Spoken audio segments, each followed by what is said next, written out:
இன்னுமா எனக்கு தெரியல.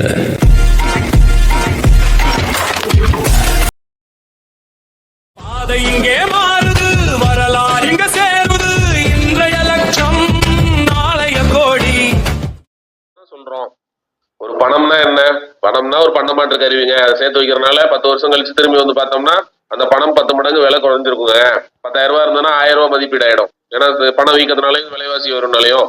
அப்ப பணம்ன்றது ஒரு பண்டமாற்று கருவி தாங்க. அதை சேர்க்கறதுனால எந்த பிரயோஜனமும் கிடையாதுங்க. அடுத்து பேங்க்ல போட்டோம்னா 6% 7% விலைவாசி உயர்வுக்கு தகுந்தாப்புல என்ன கொடுக்குறாங்க? பணவீக்கத்துக்கு தகுந்தாப்புல அவங்க வட்டி கொடுக்குறாங்க. அதுவும் வளருதா? கிடையாதுங்க. 10 வருஷத்துல பாத்தீங்கன்னா அதுவும் வளரல. அது சேமிப்பு கணக்கு தான். ஓகே.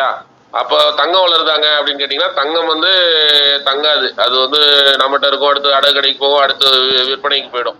ஸோ தங்கம் வந்து பாத்தீங்கன்னா டோட்டலாவே வந்து இன்னைக்கு யாராவது சொல்லியிருக்காங்களா? இப்படி நான் 2.5 லட்சத்துக்கு தங்கம் வாங்கி வச்சிருந்தேங்க, இன்னைக்கு 2.5 கோடி போகுதுங்கன்னு சொல்றாங்களா? சொல்லி கேள்விப்பட்டதே கிடையாது. ஆனா இடம் 2.5 லட்சத்துக்கு வாங்கினங்க, இன்னைக்கு 2.5 கோடிக்கு போகுது, 5 கோடிக்கு போகுது சொல்றாங்கல்ல.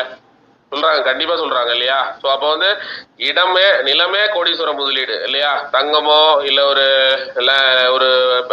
பேங்கோ இல்ல ஒரு பணமோ கிடையாது. அப்ப எந்த வீட்டுக்கு போனாலும் நம்ம 3 விஷயத்த புரிய வச்சிடணும். தங்கம் என்பது நகை என்பது பண்டமாற்று கருவி. கிட்டத்தட்ட தங்கமும் பண்டமாற்று கருவி மாதிரி தான். தங்கத்தை கொடுத்து ஏதாவது வாங்கலாம். தங்கத்தை கொடுத்து நிலம் வாங்கினவங்க தான் எல்லாரும் அதிகம் இல்லையா?